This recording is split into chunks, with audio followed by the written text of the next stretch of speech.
I kind of wanted to start back at the beginning. So you grew up in Puerto Rico. So can you tell me a little bit about that? Oh, it's amazing. It's an island. It's always, you have a nice weather always all the island. So, of course, I love my island. And also, I love science. Since I remember, I love biology, all kind of science. That's my passion. And how did you end up in Lancaster? I met my wife. My wife is from here, my wife. Okay. But we met in Puerto Rico. She moved to PR maybe in 1989, I believe, Okay. to take care of her grandpa. So we met in Puerto Rico, so of course we fell in love. And then she always told me about moving back to the US, and then that was in the back of my head to move back here, of course. And that finally happened. Finally, in 1998, we moved here as an adventure. Mm-hmm. That's what it was, as an adventure. So we always stay here. When you lived in Puerto Rico, you said you always loved science. So did you go to school for something science related, or kind of what path led you into the science field? Honestly, I don't know. Just it was on me. It was on my blood, science. For example, people ask me why I love space, why I love NASA. Mm-hmm. And basically what happened is that in 1979, if I remember, when I was 9 years old, in school we had to do this project for the first moon landing. That was the 10th-year anniversary for the first moon landing. Mm-hmm. And of course, back then you had no internet, so we had to go to the public library to get information. So I came back home with 2 books about the first moon landing. While I was looking for the information for my project, I just fell in love. Yeah. Fell in love with Buzz Aldrin and Neil Armstrong, the whole NASA program, how they got to the moon. For me, it just blew my mind. Yeah. So since then, I just fell in love with the whole program. So you've always been kind of interested in NASA from that point? Always, exactly. Everything? Yes, always, always. So you didn't go into that as a career path. So I think I read you went to school for technology or biomedical technology? Yes, when I fell in love for NASA, for science, my goal was to be an engineer. Mm-hmm. But it didn't happen because, family situation and life didn't happen.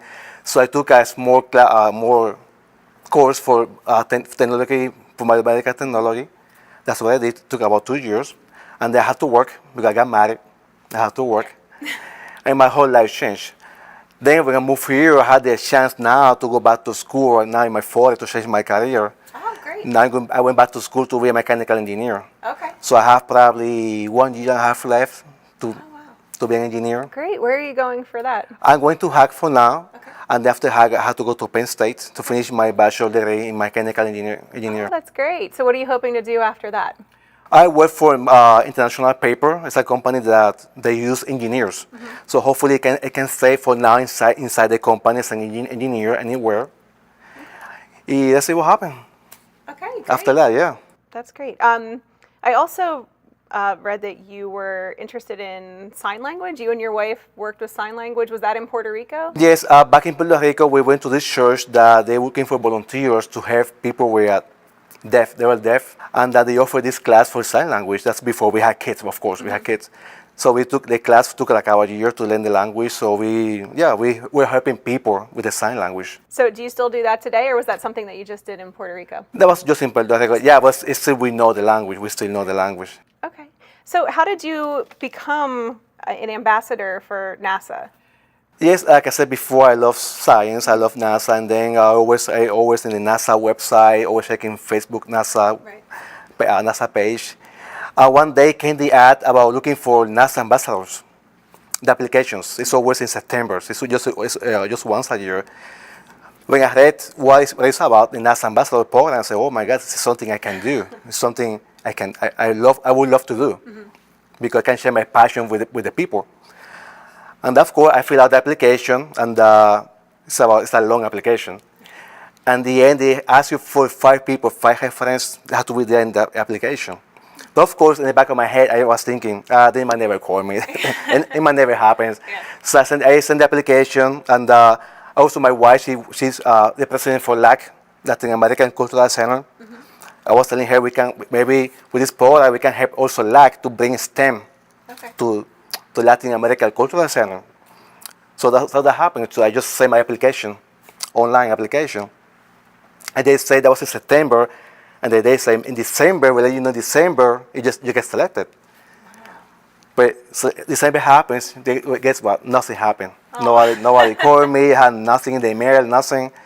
But then one day, why my boss came to me, because the 5 people I put there, I never told the people. I choose the name to be in the you just kept them application. on the application. Yeah, because again, like I said before, and they might never call me anyway. Yeah. My boss came to me. He said, "Hey, Axel, you know what? Somebody called me from NASA asking about you," and I thought that was a joke. Oh So, oh my God! I mean, yes, I had to explain to him what happened. And the other friend of mine is a lawyer. Next day he called me. Hey, somebody called me from NASA.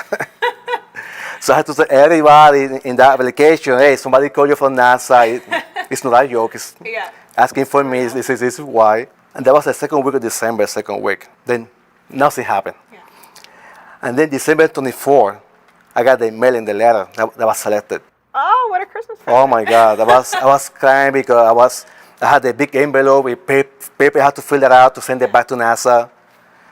And that was it. That changed my life. Wow, that's amazing. Yeah. What a great day to have that happen too. Exactly, December 24. I don't forget it. December 24.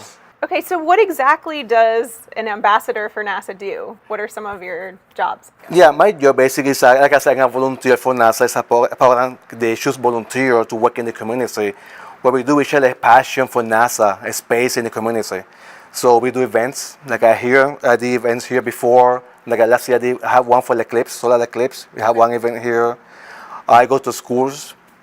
They invite me for the Boy Scouts. I've been talking to the Boy Scouts. I go to the Norris Museum. Basically, I share the passion to explain to people what's going on with NASA today. Okay.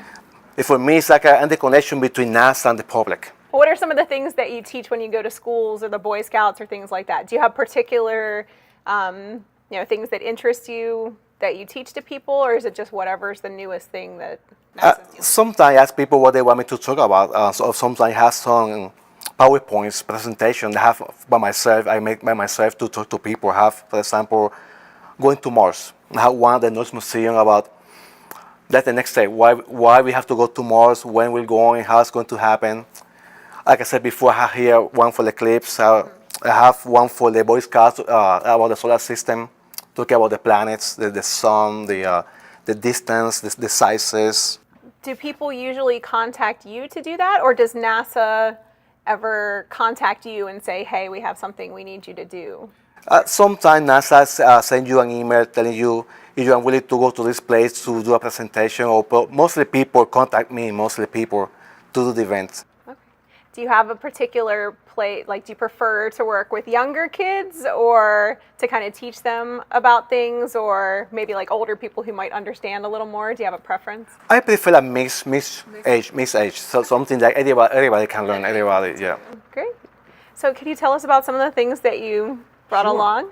Sure, first I have here one of my heroes. This is Buzz Aldrin. He was the second man to walk on the moon, and he's still alive. Here we had the Saturn V rockets. So between the 60s and the 70s, this is how we went to the moon. So basically what you see here, this is the launch vehicle. This section here is a Apollo capsule. This is how only this section here went to the moon. All this part down here go to the ocean. So this part here is trash. This is how, like I said before, this is how we went to the moon. And you can see here at the side, yeah, it's mostly fuel. You have liquid oxygen, you have kerosene here, they mix together to make the frame for the 5-1 engines down. They have 5 engines, stage 1. We have stage 2 here and the third stage here.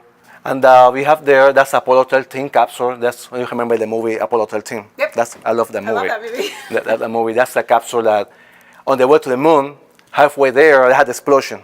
So they couldn't make it. So they had to come back. The whole ordeal about coming back from the moon. That's the Apollo 13 capsule. They had a lunar model there. They never used it. They used it more as a lifeboat. They used it. Mm-hmm. We have here from the 80s the space shuttle. That's the Atlantis, and they got retired. 2010, I believe, they got retired after you have 2 accidents, the Challenger and the Columbia. But basically, that's what they used to build the International Space Station. That's what they use there. That's what we have here. Okay. Well, thanks for bringing this stuff to show us. Do you have a particular, I guess, time period in NASA history that you like yourself, that you like to study about, or is it just you'll study kind of anything that has to do with Yeah, NASA. the 1960s, the Apollo era. That- The reason why, because I love it because back then you had no technology. Right. You have no calculators, you had nothing. So they had to invent technology. And then from Kennedy said we're going to the moon, 1962, before the end of the decade, there was 8 years to make it happen, to build these rockets, to go to the moon.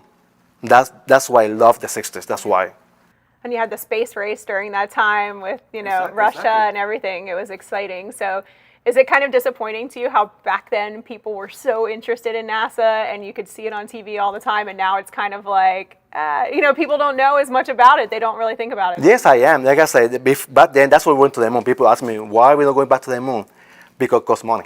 Yeah. This costs money. Back then, because they want to beat the Russians, they didn't care about the money, so they invest all this money Right. to beat the Russians. Yeah. Once that happened, that was it.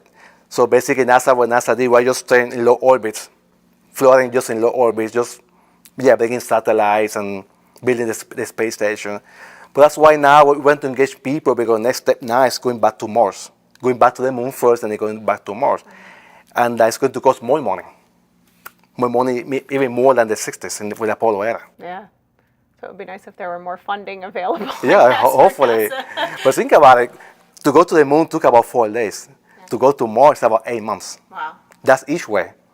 So talking about 8 months to get there, 2 months to stay there, and then come back again. It's about 2 years. Yeah. That way costs money.